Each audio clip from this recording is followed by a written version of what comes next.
Denny arrugó la nariz. Se estaban besando los pipís. Eso le pareció asqueroso. Un momento más y la secuencia empezó a repetirse al revés. El muchacho se enderezó sobre el eje y dejó a la chica en posición vertical. Denny tuvo la impresión de que se cruzaban una mirada de entendimiento mientras volvían a poner los brazos en arco sobre la cabeza. Después los dos se retiraron por donde habían venido y desaparecieron en el momento en que terminaba el Danubio azul. El reloj empezó a desgranar lentamente una hilera de gorjeos argentinos. La medianoche, el toque de medianoche, ¡vivan las máscaras!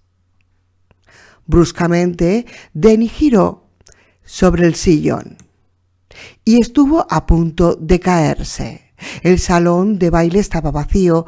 Por la enorme ventana doble que parecía la de una catedral se veía que de nuevo estaba empezando a nevar. La enorme alfombra del salón de baile, naturalmente arrollada para poder bailar, ricamente entretejida de dibujos en rojo y oro, descansaba tranquilamente en el suelo. Alrededor se agrupaban mesitas para la intimidad de dos y sobre ellas, con las patas apuntadas al techo, las livianas sillas que las acompañaban. El lugar estaba completamente vacío. Pero en realidad no lo estaba, porque allí en el Overlook las cosas seguían y seguían. Allí en el Overlook todos los momentos eran un momento. Había una interminable noche de agosto de 1946, llena de risas y bebidas, en que unos pocos elegidos que esplendían se paseaban subiendo y bajando en el ascensor, mientras bebían copa tras copa de champaña y se prodigaban unos a otros cortesanas atenciones. También había una hora antes del amanecer, en una mañana de junio de 20 años después, en que los asesinos a sueldo de la organización disparaban interminablemente sus armas sobre los cuerpos retorcidos y sangrantes de tres hombres cuya agonía se prolongaba interminablemente. En una habitación de la segunda planta, flotando en la bañera, una mujer esperaba a sus visitantes. En el Overlook todas las cosas tenían una especie de vida. Era como si a todo el lugar le hubieran dado cuerda con una llave de plata. El reloj estaba en marcha. El reloj estaba andando. Él era esa llave, pensó tristemente Denny. Tony se lo había advertido y él había dejado que las cosas siguieran su curso. «Si no tengo más que 5 años», protestó ante alguna presencia que sentía inciertamente en la habitación. ¿Acaso no significa nada que no tenga más que 5 años? No hubo respuesta. De mala gana el chico volvió a mirar el reloj. Había estado demorándolo, en la esperanza de que sucediera algo que le hubiera permitido no volver a intentar llamar a Tony, que aparecía un guardabosques o un helicóptero o en un equipo de rescate, como pasaba siempre en los programas de televisión que llegaban a tiempo y salvaban a la gente. En la televisión, en esos programas, los guardabosques y las patrullas de rescate y los médicos paracaidistas eran un ejército blanco y amistoso que contrapesaba las confusas fuerzas del mal que Denny percibía en el mundo. Cuando la gente tenía dificultades, le ayudaban a salir de ellas, le arreglaban las cosas. Nadie tenía que salir solo de un embrollo. Por favor. No había respuesta. No había respuesta y, si Tony venía, ¿no sería la misma pesadilla? Los ruidos retumbantes, la voz áspera e impaciente, la alfombra azul y negra que parecía hecha de serpientes. ¿Y Redrum? Pero, ¿qué más? Por favor, oh, por favor. Sin respuesta. Con un tembloroso suspiro, el niño miró la esfera del reloj. Los engranajes giraban y se articulaban con otros engranajes. La rueda Catalina se mecía hipnóticamente adelante, atrás, y si uno mantenía la cabeza perfectamente inmóvil, podía ver el minutero arrastrándose inexorablemente del 12 al 1. Si uno mantenía la cabeza perfectamente inmóvil, podía ver que la esfera del reloj desapareció. En su lugar se instaló un redondo agujero negro que se hundía por siempre hacia abajo. Empezó a hincharse. El reloj desapareció. Tras él, la habitación. Denny vaciló y se precipitó en la oscuridad que durante todo el tiempo se había ocultado tras la esfera del reloj. El pequeño que estaba en el sillón se desplomó y quedó tendido en un ángulo deforme, antinatural, con la cabeza echada hacia atrás y los ojos clavados, sin ver en el techo del salón de baile. Abajo y abajo y más abajo hasta el corredor.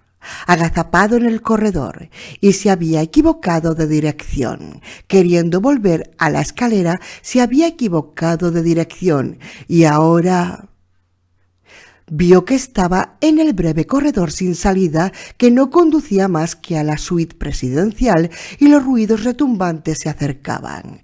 El mazo de Roque silbaba de manera salvaje a través del aire, y a cada golpe la cabeza se incrustaba en la pared, destrozando el empapelado, levantando nubecillas de polvo de yeso. «Ven aquí, carajo, a tomar tu...» Pero en el pasillo había otra figura, recostada negligentemente contra la pared, a espaldas de él, como un fantasma. No, un fantasma no era, pero estaba todo vestido de blanco, todo de blanco. «Ya te encontraré, maldito enano alcahuete». Denny se encogió, aterrorizado por los ruidos, que ahora venían por el corredor principal de la tercera planta. El dueño de esa voz no tardaría en aparecer en el pasillo. «Ven aquí, mocoso de mierda». La figura vestida de blanco se enderezó un poco, se quitó un cigarrillo de la comisura de los labios y escupió una hebra de tabaco que le había quedado en el carnoso labio inferior. Denny vio que era Halloran, vestido con su traje blanco de cocinero, no con el de azul que él había visto el último día de la temporada. «Si estás en dificultades», dijo Halloran, «entonces llámame», con un grito bien fuerte, como el que diste hace unos minutos, y me atontó. «Aunque yo esté en Florida, es posible que te oiga, y si te oigo, vendré corriendo. Ven ahora, entonces, ven ahora. Oh, Dick, te necesito, todos te necesitamos». «Corriendo». «Lo siento, pero tengo que irme corriendo. Perdona, Denny. Muchacho, perdona, Doc, pero tengo que irme corriendo. Fui muy agradable, hijo de tu madre, pero tengo que darme prisa. Tengo que irme corriendo». «No». Pero mientras él lo miraba, Dick Halloran se dio la vuelta, se puso de nuevo el cigarrillo en la comisura de los labios y pasó negligentemente a través de la pared, dejándolo solo. Y fue en ese momento cuando la figura sombría apareció en el pasillo, enorme en la penumbra del pasillo, sin más claridad que el rojo que reflejaba en sus ojos. «Ahí estás. Ahora te alcancé, jodido. Ahora te enseñaré». Se precipitó sobre él con horribles pasos vacilantes, blandiendo cada vez más alto el mazo de roque. A tientas Denny retrocedía, chillando, hasta que de pronto estuvo cayendo, del otro lado de la pared, cayendo y dando tumbos por el agujero abajo, por la conejera que llevaba a un país de maravillas dementes. Muy por debajo de él, Tony también caía. «Ya no puedo venir más, Denny. Él no me deja acercarme a ti. Ninguno de ellos me dejará que me acerque a ti. Llama a Dick. Llama a Dick».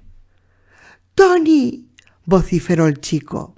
Pero Tony había desaparecido y de pronto él se encontró en una habitación a oscuras, pero no estaba completamente solo.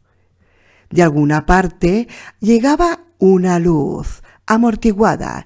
Era el dormitorio de mami y de papito. Podía ver el escritorio de papá, pero el cuarto era un desorden espantoso. Denny ya había estado en ese cuarto, el tocadiscos de mami volcado en el suelo, sus discos desparramados por la alfombra, el colchón caído a medias de la cama, los cuadros arrancados de las paredes, su catre volcado sobre un costado como un perro muerto, el Volkswagen, violeta, violento, reducido a fragmentos de plástico. La luz venía de la puerta del cuarto de baño, que estaba entreabierta. Un poco más allá, una mano pendía inerte, goteando sangre las puntas de los dedos, y en el espejo del botiquín se encendía y se apagaba la palabra Red Room. De pronto, frente al espejo, se materializó un enorme reloj metido en un fanal de vidrio. La esfera no tenía cifras ni manecillas, nada más que una fecha, escrita en rojo: diciembre 2. Después, con los ojos agrandados de horror, Denny vio que en el fanal de cristal se reflejaba inciertamente la palabra Red Room, y al verla así, doblemente reflejada, pudo deletrear: Murder. Denny Torrance dejó escapar un alarido de terror desesperado. La fecha había desaparecido de la esfera del reloj, y la esfera también había desaparecido, devorada por un agujero negro circular que iba ensanchándose y ensanchándose como un iris que se dilata, hasta que lo cubrió todo y Denny cayó hacia adelante y empezó a caer y a caer. Estaba cayéndose de la silla.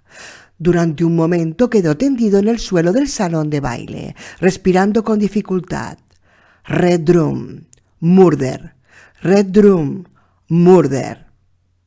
Sobre todos ellos imperaba la muerte roja.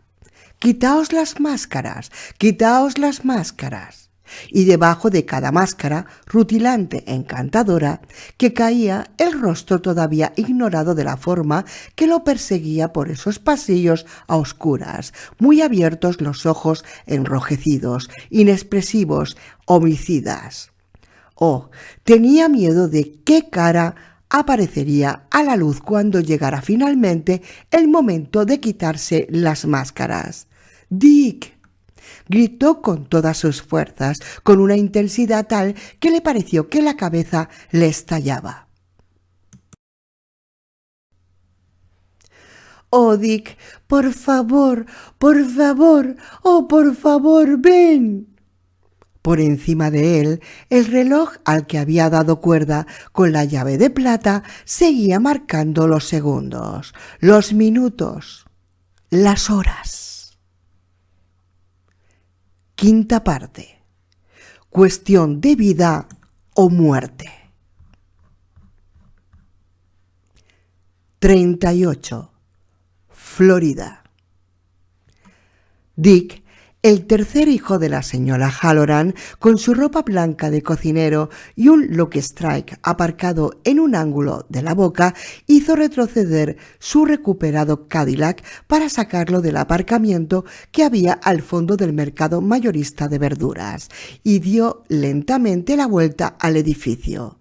Masterton, que pese a ser uno de los dueños, seguía andando con el paso cansado que había adoptado desde antes de la Segunda Guerra Mundial. Estaba entrando un cajón de lechugas en el edificio alto y oscuro. Halloran oprimió el botón que bajaba la ventanilla del acompañante. «Esos aguacates están demasiado caros, tacaño», vociferó.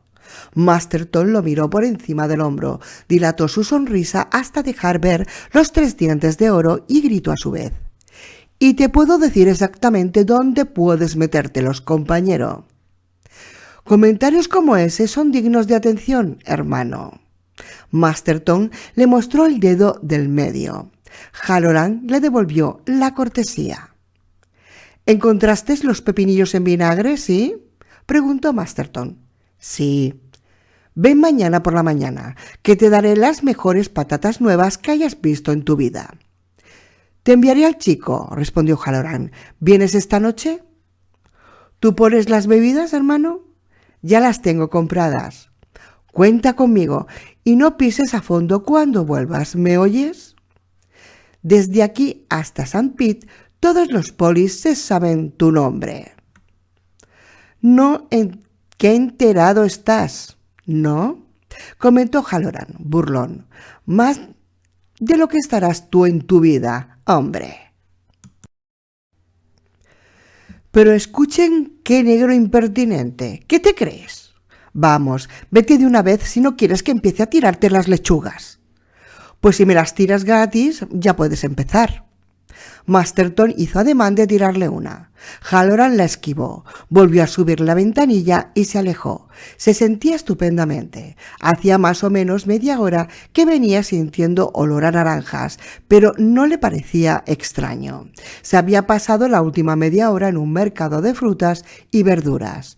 Eran las 4:30 de la tarde, hora del este, del 1 de diciembre, y el perro invierno estaría asestando su trasero helado sobre la mayor parte del país, pero aquí los hombres andaban con camisas de manga corta y cuello abierto, y las mujeres usaban vestidos de verano y shorts.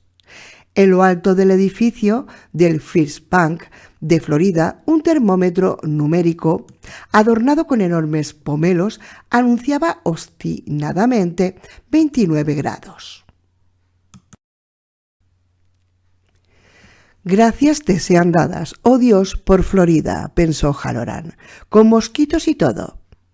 En la parte de atrás del coche llevaba 2 docenas de aguacates, un cajón de pepinos, otro tanto de naranjas y de pomelos, 3 sacos llenos de cebollas de Bermudas, la mejor hortaliza que pueda habérsele ocurrido a un Dios bondadoso, algunos guisantes estupendos que serían servidos como entrada y que en 9 casos de cada 10 volverían a la cocina intactos, y una magnífica calabaza que era estrictamente para su consumo personal. Halloran se detuvo en el carril de salida ante el semáforo de Vermont Street y cuando la flecha verde le dio paso tomó por la carretera estatal 219. Subió la velocidad a 65 y allí se mantuvo hasta que la ciudad empezó a diluirse en la sucesión suburbana de gasolineras y cafeterías. La compra del día no era grande y podría haber encargado a Baedeker que la hiciera, pero Baedeker había estado fastidiado para que lo enviaran a comprar la carne y además Halloran no se perdía la oportunidad de una alegre discusión con Frank Masterton, si no era un caso de fuerza mayor. Tal vez esa noche Masterton se apareciera a ver un rato de televisión y tomar algunas copas con él, y tal vez no. De cualquier manera estaría bien, lo que importaba era haberlo visto, y ahora cada vez importaba porque ya habían dejado de ser jóvenes. En los últimos días Dick tenía la impresión de estar pensando mucho en eso. Ya no era tan joven, y cuando uno se acercaba a los 60 o cuando los pasaba más bien, ¿para qué mentir?, tenía que empezar a pensar en la salida de escena que podía ser en cualquier momento. Era en eso en lo que había estado pensando esa semana, aunque no era una obsesión. Era un hecho. Morir era una parte de la vida y para ser una persona entera había que reconocer ese hecho. Y por más difícil de entender que pudiera ser el hecho de la propia muerte, por lo menos no era imposible de aceptar. Halloran no podía haber dicho por qué se le ocurrían todas esas cosas, pero la otra razón que tenía para hacer personalmente esa pequeña compra era que así podría llegarse hasta la pequeña oficina que había sobre el bar parrilla de Frank. Allí había instalado su despacho un abogado, ya que aparentemente el dentista que estuvo el año anterior había quebrado, un joven negro de apellido McIver. Halloran había subido a decirle al tal McIver que quería hacer testamento y preguntarle si él podría ayudarle. Bueno, preguntó McIver, ¿para cuándo lo quiere? Para ayer, contestó Halloran y se echó a reír, echando la cabeza hacia atrás. La pregunta siguiente era de McIver, fue si la idea que tema Halloran era muy complicada. Pues no. Tenía su Cadillac, su cuenta de ahorros, unos $9,000, una exigua cuenta corriente y un poco de ropa, y quería que todo fuera para su hermana. ¿Y si su hermana muriera antes que usted?, preguntó McIver. No se preocupe, contestó Halloran, que en ese caso haré un nuevo testamento.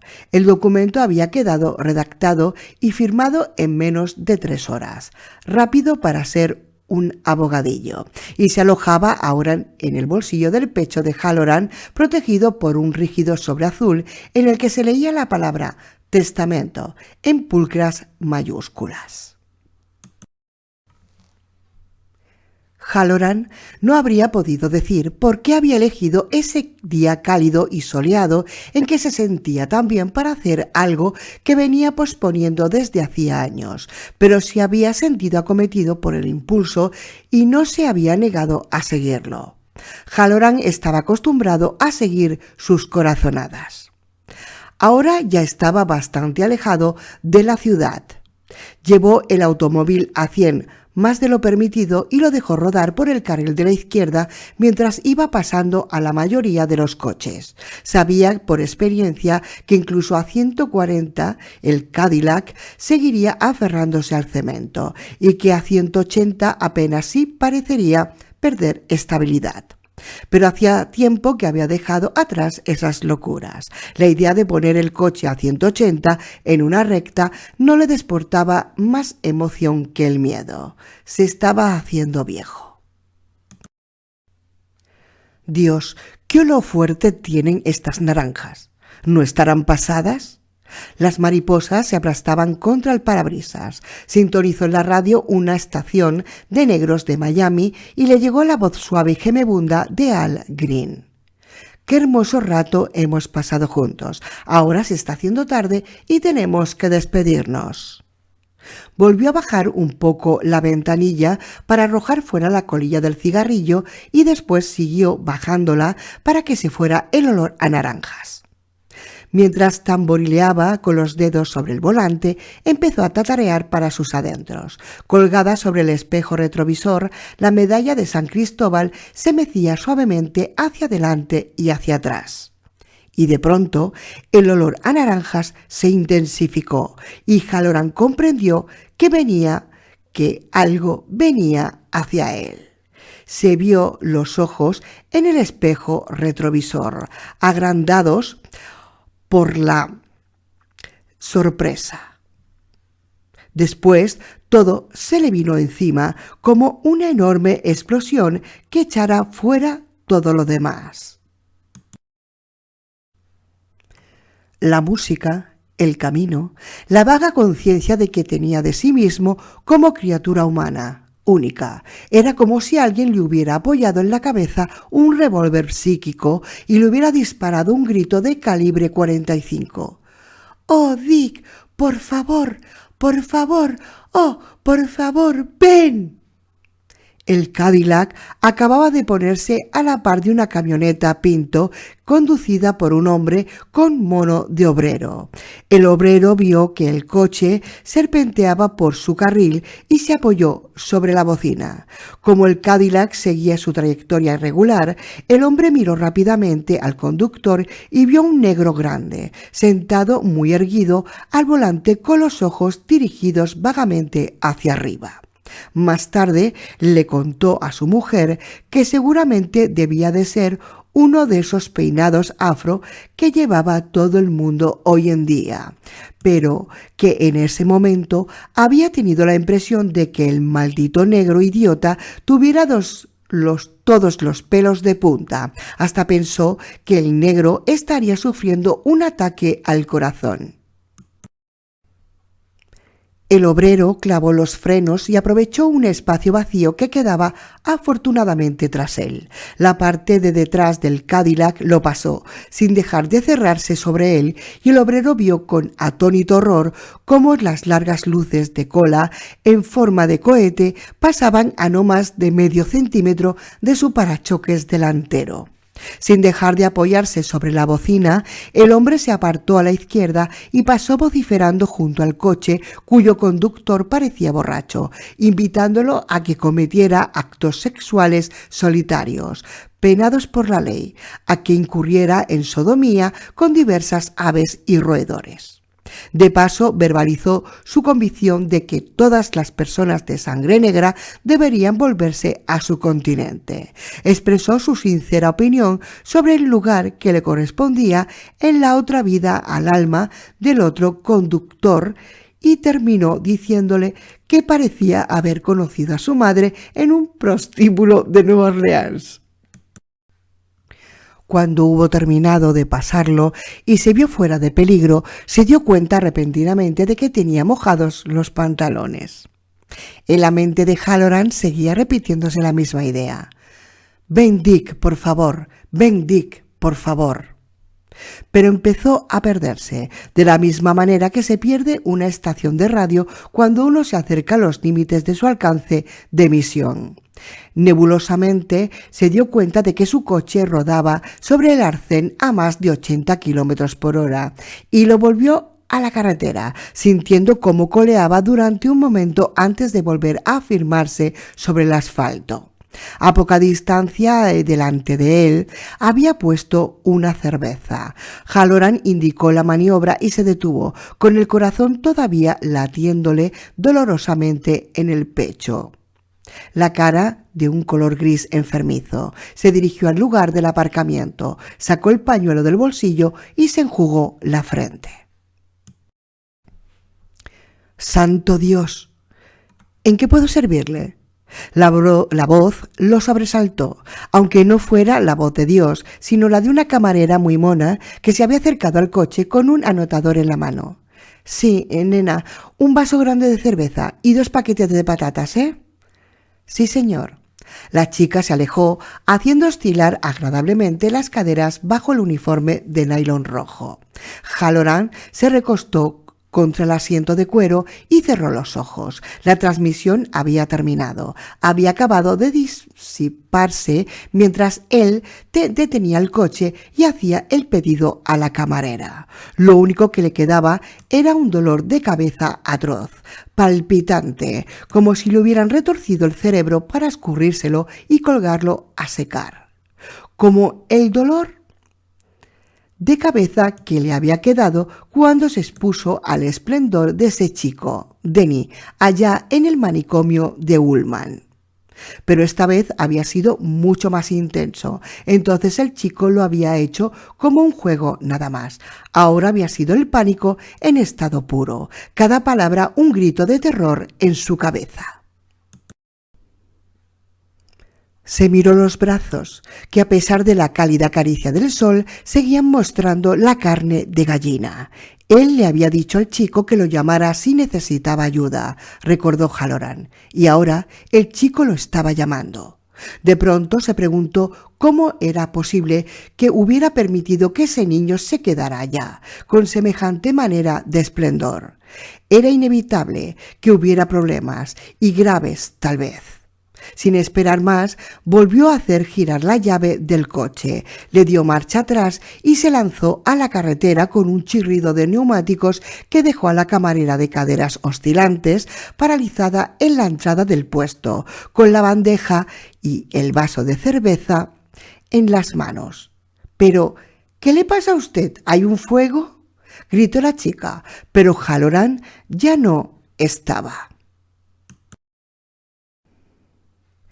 El apellido del gerente era Quims, y cuando Halloran llegó, Quims estaba hablando por teléfono con su corredor de apuestas. Quería apostar a 4 caballos en Rockaway.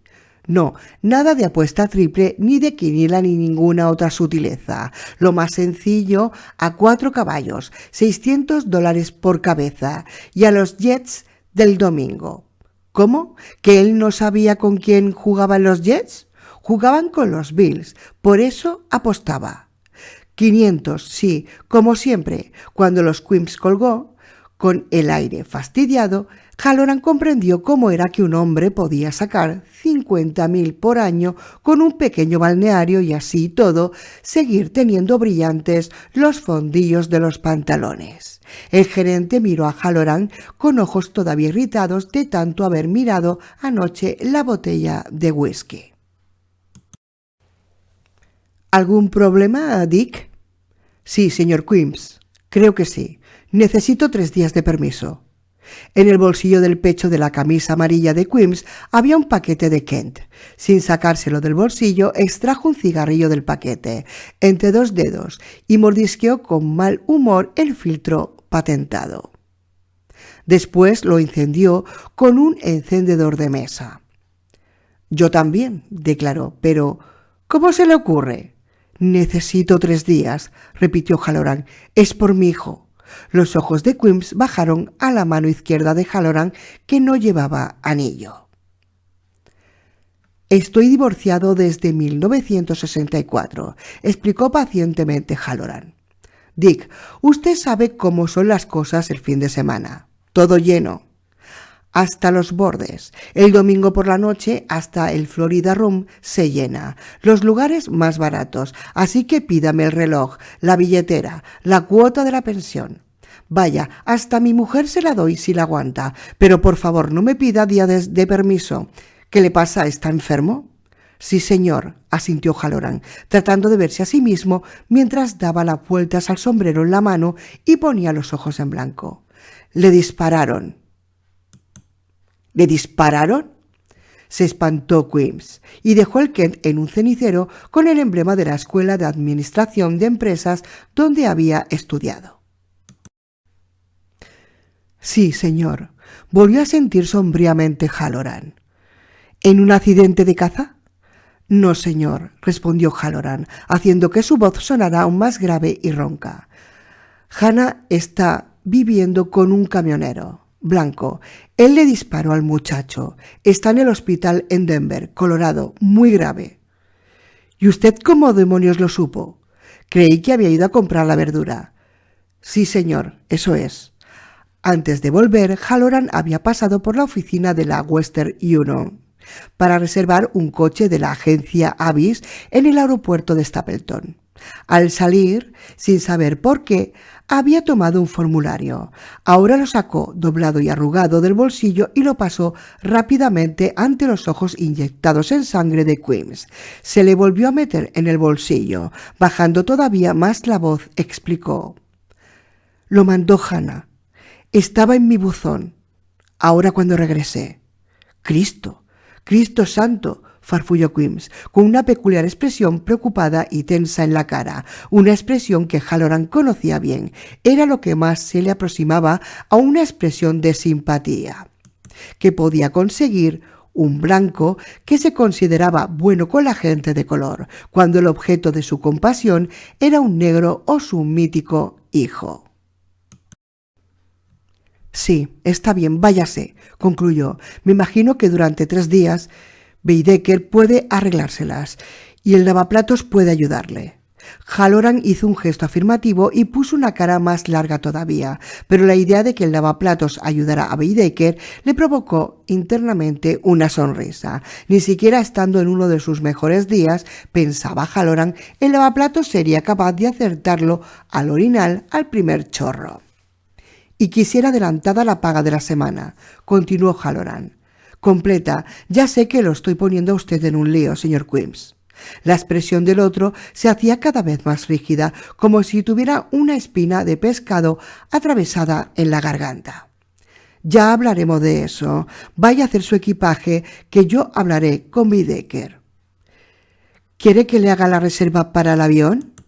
No, señor, la haré yo mismo. De acuerdo. Quimps se levantó, se inclinó con aire de sinceridad hacia adelante y al hacerlo inhaló el humo que subía de su cigarrillo. Se ahogó y tosió violentamente, mientras el delgado rostro blanco se le enrojecía. Halloran se esforzó por mantener su expresión sombría. Espero que todo salga bien, Dick. Llámeme cuando sepa algo. Lo haré, seguro. Por encima de la mesa se estrecharon la mano. Halloran se obligó a llegar a la planta baja y a las dependencias del personal antes de estallar en sonoras carcajadas. Todavía estaba riéndose y enjugándose los ojos con el pañuelo cuando reapareció el olor a naranjas, denso y repugnante, seguido por el golpe, en plena cabeza, que lo hizo retroceder tambaleando como un borracho contra la pared estucada de color rosado. «Por favor, ven, Dick. Por favor, Dick. Ven pronto».